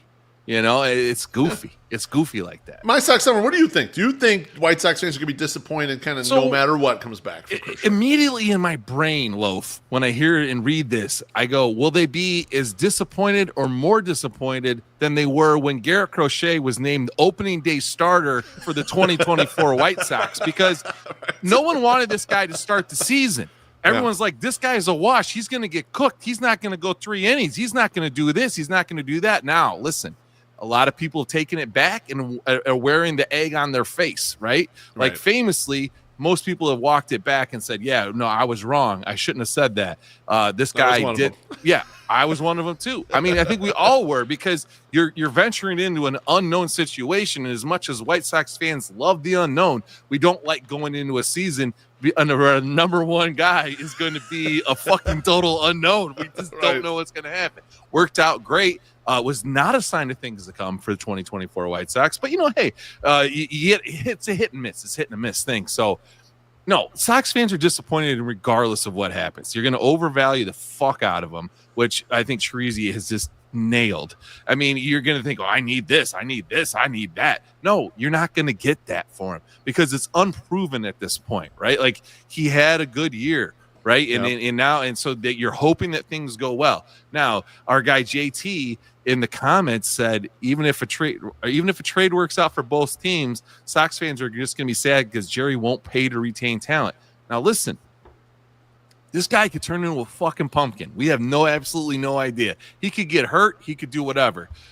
If you want to, you're placing a bet on something that you don't really know a lot about. And now that I'm a big better guy, this is huge. Something that, listen, you have something here. This is a bonus. This is a bonus, something you can trade it and hope you say, you know what? This seems more secure. This seems more secure. And you would hope for all that's holy that the White Sox know how secure that fucking arm is on Garrett Crochet, right? Like, so I don't know. It's a gamble either way. I think retaining him, I mean, Sox are not the best at retaining talent or picking up, like that. It's sketch. So I don't know. It's a rough way to go about trying to build a team, but you might want to put them out there and get back some prospects and just hope for the best. I don't know. So disappointed. Oh, 100% disappointed. Yeah, 100%. Exactly. Now, one side note to this. I recently read a Joe Sheehan article from his newsletter where he was discussing the Garrett Cole situation. So Garrett Cole opted out of his deal with the Yankees. They eventually resolved it where they didn't extend the additional year. They're just like, okay, well, let's be friends and you stick with your original, whatever it was, 4 years, 144, whatever. But one of the points he made in the column was that the top of the free agent pitching market is pretty weak. Corbin Burns is out there, but he's had his fastball velocity decreasing year after year and then some big drops kind of recently. Blake Snell's back out there, but again, he was only able to get the 1 year with the option kind of last year, and teams are a little unsure because he's the type of guy who's had 2 real good seasons and 6 other mass seasons, and they don't know how to price him. And so I think the price for Crochet is actually going to go up compared to what we thought it was at that trade deadline.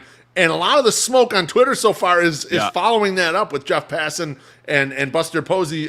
Buster only saying that Buster Posey got a trade for him. That'd be awesome. The Red Sox, Mets, and Phillies are all sniffing around already. So, dude, we've been running this podcast for however many years, and I don't think there's ever been a year that TJ McFarland has been signed this quickly to a team since we've been friends with him. Exactly. Okay, It's so like if that tells it's you like 3 minutes before the season, and he signs a deal. Like it tells you anything about this fucking way that the pitching is going to go in the offseason, this should be it. This guy, he is been retained by the Oakland because they're like, you're good enough for what we need. So we're going to lock you up now because we don't want you to go out there and test because we think people might be stealing fucking arms out there. So just saying. John Carney says, friend of the show, Joe Sheehan. That's correct. Treasy, let me follow up one little bit to this. Do you think that if the White Sox end up in a situation where they get a higher end prospect, but less depth than the Cease deal? So Cease's deal was not real high end guys. Drew Thorpe was at the back of the top 100 for most lists, and Uriarte was on some lists in the back. Do you think if they get a top wild card with Zavala too, right? Yeah, then they got Zavala, and then they also got Steve Wilson, so they got a lot more depth in that deal. But do you think if that Crochet deal has a bona fide top 50, but less depth, that the White Sox fans will be happier with that than they would with the style of deal that they got for Cease? I think so. I think because I hope that at this point, like when we see this guy is like this 22-year-old that was supposed to be great, and he's still in single A, but he hit 20 home runs in single A against 12-year-olds. That like we won't fall for this is a guy, right? Like, and so like, yeah, I think if you get like we did the Padres trade, right? Like where I was like, let's get DeVries, right?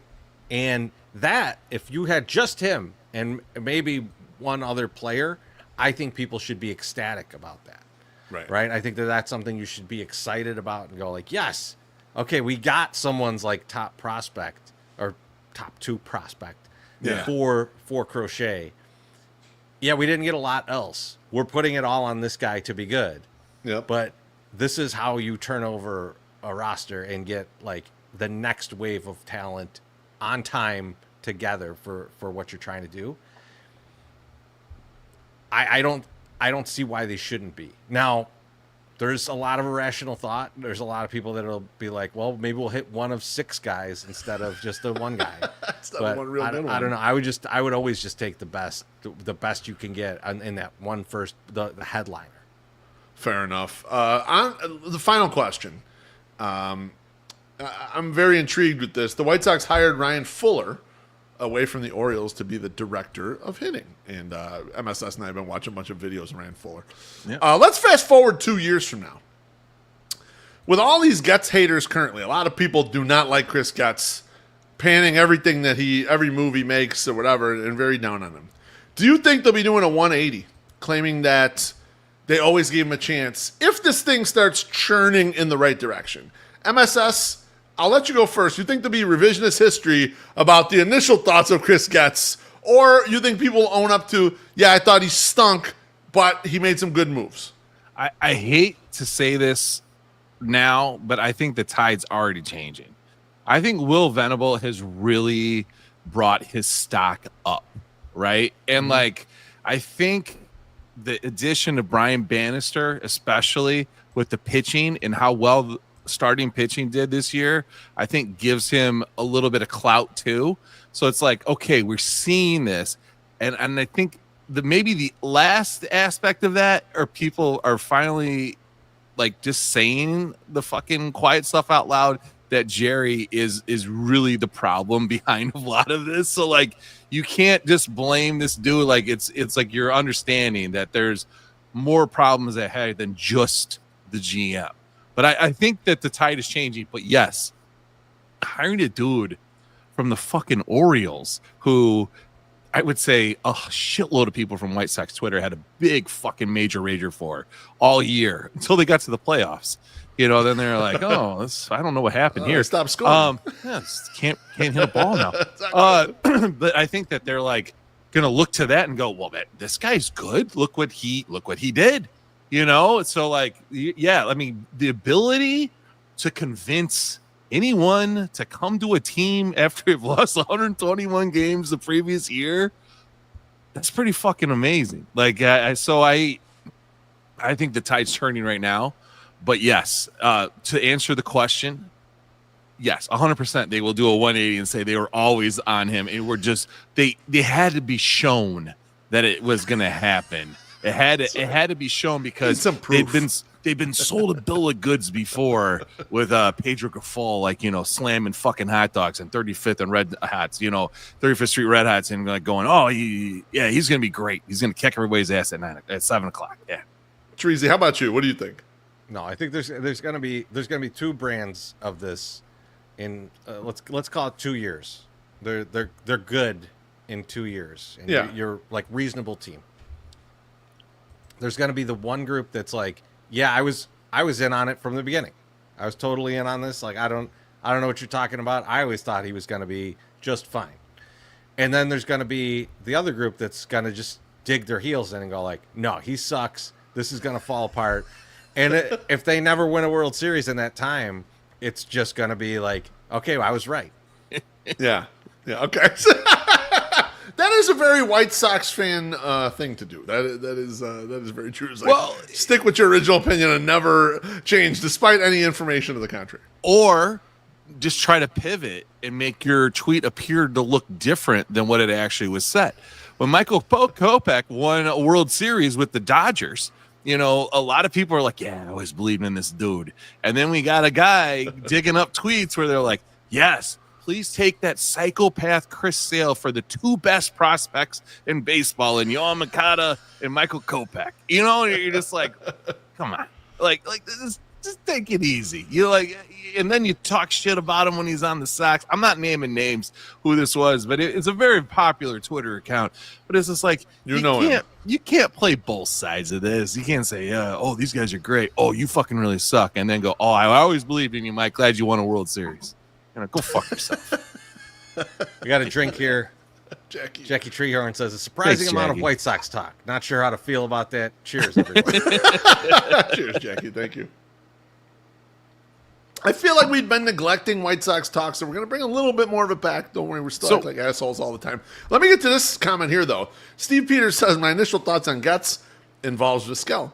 And that is a very strong point. He made a poor judgment initially with the whole Vizquel thing, that they didn't fire him immediately and get him the hell out of the building. So, Steve, that's a very fair point taken. My initial question was more about prospects as a general manager and not the kind of the rest of the body of the work. But this is fair. Yeah, no, this is absolutely a fair question. My like one of my hangups, and I don't know if Getz will be good. I have no clue.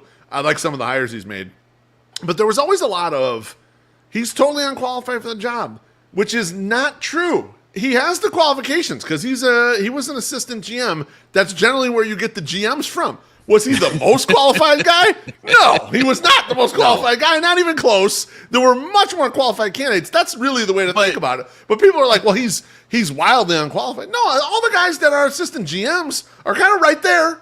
And some of them, maybe they interview better or they have better contacts in the league and they may make their way up there. So that's kind of how that works.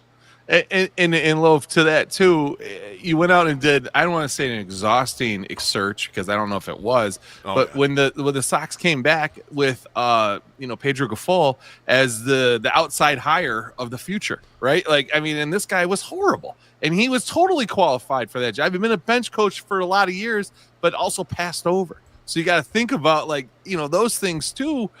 John Carney also said Orioles fans were happy to see Fuller go because they slumped for 2 games in the playoffs.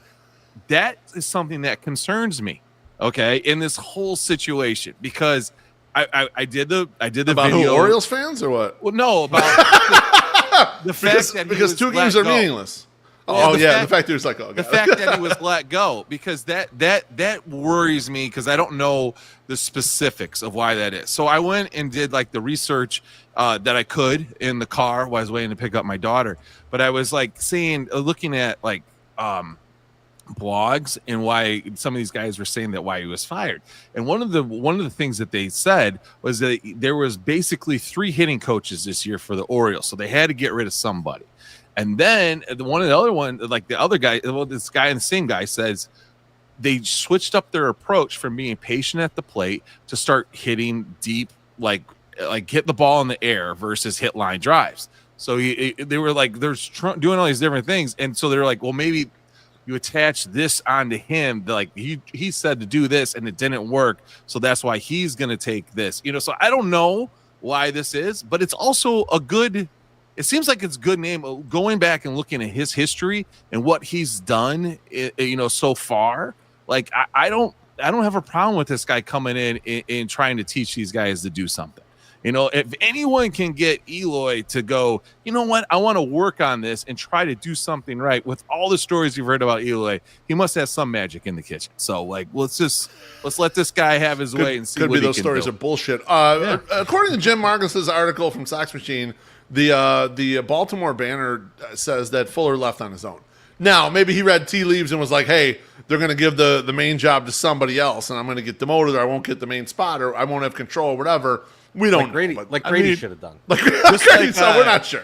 Hey, what was it, Chirizi? Rick Renneria and the Sox also mutually decided to part ways, right? Like, mutually said, you know what? I'm pretty much done with this. Yeah, things seem to be getting good, but I'm rolling. Timothy Maher brings up this point in the comments. He says, this is a perfect example of one man's trash being another man's better than anything else in the organization for the last decade. Yeah, I have this in my notes, and I wanted to bring this up. Just regarding all the recent hires, okay? I want to level set this because I think we have a wide disparity of discussion on Venable and Fuller, and then some of the other changes the White Sox made. With these guys, these two guys in particular, what we know about them, they're huge upgrades, but they're huge upgrades for what the White Sox normally fucking do, okay? This looks closer to on par with normal teams do. So we don't know if these guys will be better than average Major League or just a lot better than the shitty version the White Sox would normally turn out. So right now we know they're kind of the approach is a lot better than what the White Sox normally do. But we don't know if it's actually going to be really good as far as against versus the rest of the league. And so that's the way we should kind of view it, in my personal opinion. So that's Timothy Maher's comment is perfect to bring that point up. Yeah, that's good.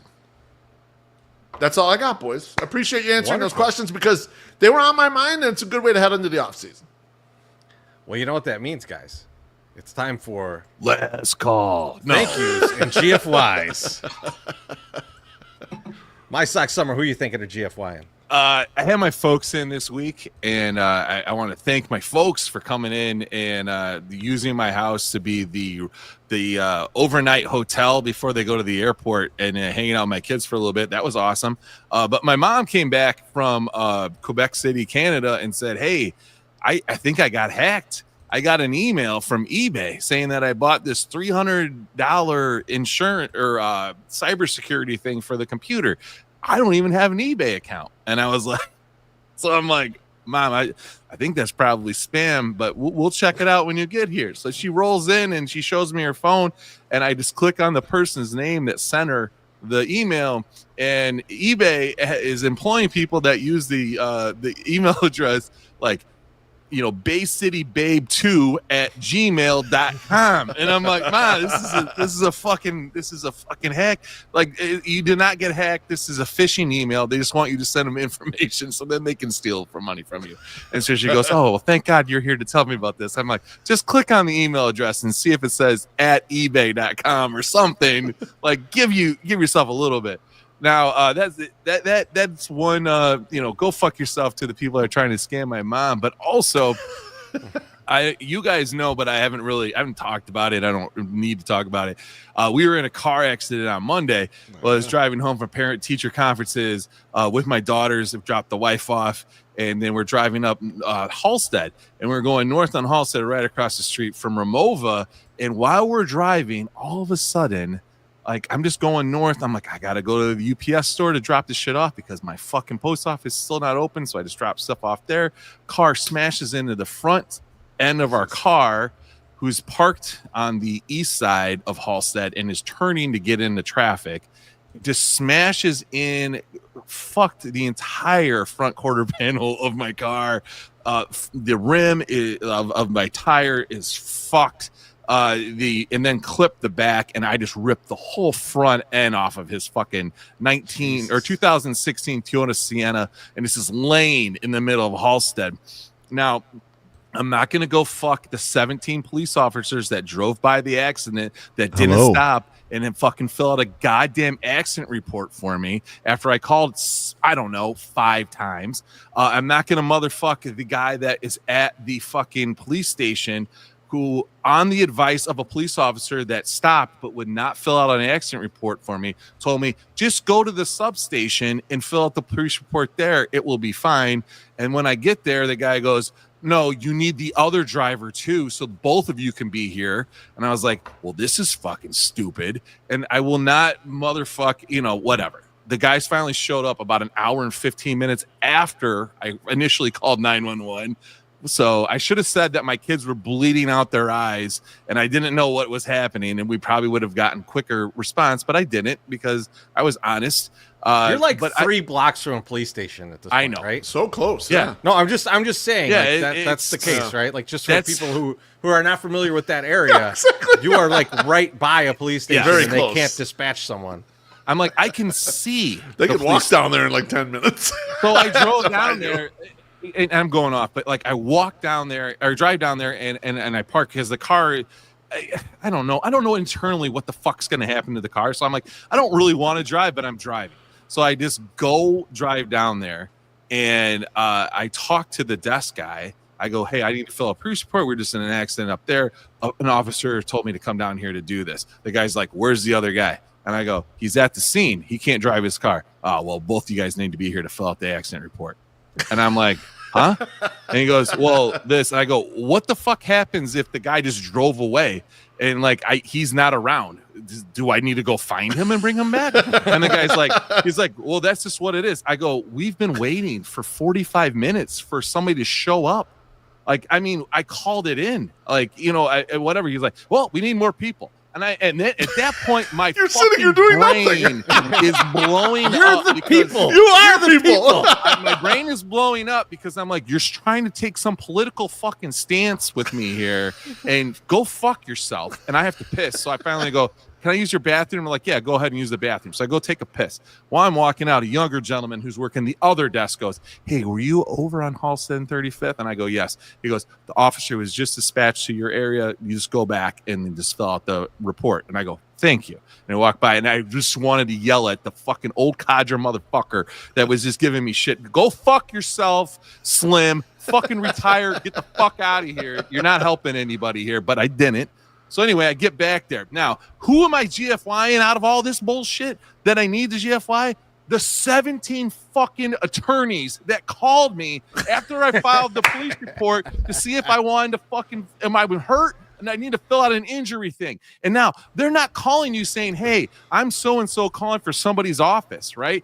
I'm so-and-so calling for Victims Advocates of Illinois. And all it is an ambulance chaser under a different name wanting to get money, profit off your shit. And I only fell for it one time because the woman was like, I'm calling because I'm working with whatever. I figured it out 2 calls in and I go, oh, who do you work for? And they're like, oh, I work for so-and-so. And I'm like, yeah, I'm not hurt. I'll be fine. I'll call you back if I need your services. And I just was like, oh, who do you work for? And someone would hang up right away. They're just like, yeah, he knows. All right, whatever. But literally, folks, I am not shitting you. I got calls from whenever the police report finally made it online, probably 8 o'clock at night till 11:30 at night. And then the next morning, another like 15. See, I'm like, this is fucking ridiculous. You missed a golden opportunity. You missed a golden opportunity. What was I supposed to do? For when they're calling and they're like, hey, this is so-and-so, can you use a lawyer? I can't, but how would you like to sponsor a podcast? They're all maybe low-level you people. give me money. Teresi, they're all low-level people, and it was shown to me when the first or the second call was, good morning, sir, and it's 8 o'clock at night. They're like, good morning. How are you doing? I'm like, what drugs are you on, and where can I get them, please? Because I want to think that 8 p.m. is actually 8 a.m. So, but yeah, go fuck yourself, like ambulance chasers, motherfuckers. My family is okay. Teresi's up in there. Yes, we're everyone was okay. The girls were dancing. They were pissed as fuck. that we couldn't go do all the fun things we were going to do, which included getting ice cream because they both got all A's on their report cards. Yes. So Oh, yeah. it's just like, hey, Nice job, girls. we'll have to make it up tomorrow when we have breakfast for dinner and fucking party balls with Frankie. So it'll be good times. You guys. Beef, who are you thinking are GFYing? Do we got time for my thank you? No, I'm just- We got 15 minutes. I want to issue a big thank you and a rest in power to Chicago's very own, the great Quincy Jones. I re-listened to his book, 12 Notes on Life and Which killed him. Creativity. Terrific tome. Like, I put it way up there for anyone who creates anything just to kind of listen to it, and it helps to ingest some of his thoughts. But he left us with so many great creations. I mean, for me, Off the Wall and Thriller are two of the best albums that have ever graced my ears. And so just want to say, R.I.P. and peace to Quincy. Oh, hell yeah. Quincy, what a legend.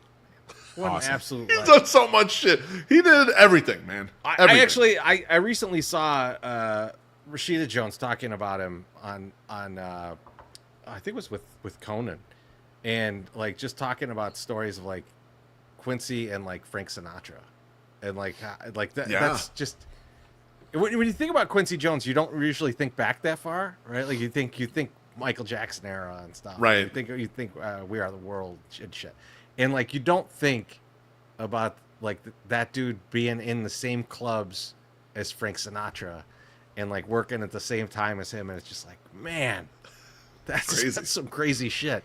That's some crazy shit. And like the stories are like how shitty they were to black performers back then. Yeah. And so, but And Frank was one of the ones that stood up. Frank was big on standing up for him and was like, I'm Yep. not going to play here if Quincy can't play here and that kind of shit. So Yep. very cool. But yeah, Quincy Jones, just a fucking absolute legend, man. That's sad to see him go. So I have a GFY real quick. First is to Twitter, because I'm like, what the fuck is going on with my internet this whole show? And like, I finally just killed the Twitter feed on this, and then it got better. And I was like, motherfucker. And so GFY Twitter, and we're not on Twitter right now. No, because, I see that. because something broke down. Things were But said. I not a thank you, but a congratulations, Beef. You and I tomorrow are gonna go to our cousin's wedding too. So congratulations to Juliana. She's getting married. I'm really excited. So here's the thing, MSS, black tie You're gonna event. have a fun time. Black We're tie wearing event. tuxes. Me and Beef Ooh. bought tuxedos. We bought so tuxes. there is. And I'm not trying to go like, oh, we got tuxedos. I'm just trying to inform you of the content possibilities of Yes, me sir. and Beef owning tuxedos. Being Well, tuxedo owners. The places we can go in There's no tuxedos question. now, I First think off. is just is excellent. You guys like are winning a lot of money. You've done really well in your survivor pool. Yeah. You should own tuxes. I agree. Tuxedo. I want to know. Surprisingly, not as expensive. So as that you was think. the next That's question. right. They're like- Because I have a suits black that tie I bought event that are- also that are that I need to go to. I'm a 3-piece suit guy. You know that. Oh, I you have are. a black suit. Yes, sir. Yeah. I'm a black suit guy through and through. So everyone's told me you can wear that black suit. It's You can. totally fine. Yeah. You don't need to buy a tuxedo. Correct. But Yep. you motherfuckers got tuxedos. Maybe this motherfucker got to get those The tuxedos. three of us with tuxedos at a Sox game What would be what is amazing. in my head? What is in my Bring head us right some now? tuxedos at Lawrence's, baby. You remember? Oh, there's no question. You remember that old Chicago poster? It was Chicago's finest, and it was like Andre Dawson. It was Yes. fucking Walter Payton. Walter Payton, Jordan, all in tuxes. Yeah, Just yep. standing there with their implements of destruction of whatever Yep. sport they were going to be in. Holy Christ! Could we make that same poster? We could be like 108's finest, all of us in the tuxedo. I mean, the biggest cost is just getting the tuxedos, and 2/3 of it's already paid for. Fuck it. If you know what, if we do that, you could write off your tuxedos. We could write off my tuxedo. Good call. Business Yeah. expense to make It's this a business fucking poster expense. that Yeah. will sell at least 10 copies that people will hang in their garage. It will be awesome. So let me ask I'm you guys. I might have to go get a tuxedo now. Let me ask you guys a question though. do you get in tuxedo? You bow tie or long tie? Oh, I mean, think I'm versatile. Depends on my mood. Depends on my mood. I'm not 100% I'm long sure. tie. I'm Yeah, long tie. I don't. Sometimes I bow tie guy. like. Sometimes I like bow tie. Sometimes I like long tie. I don't know. It's different. I think it's different. I got married in a long tie because the bow tie felt very Well, it's restrictive because it's tight. You know. it felt restrictive, but it also felt like high school prom, a little too high school promish. But like thinking about it right now, 3 of us in a fucking bow tie in that poster. You fucking pretty titties. Fat So guys in I don't bow know, ties. man. I think I have to have. I mean, we can buy 2 shirts. That'll We be can the have a title long of the shirt. live stream: "Fat Guys in Bow Ties."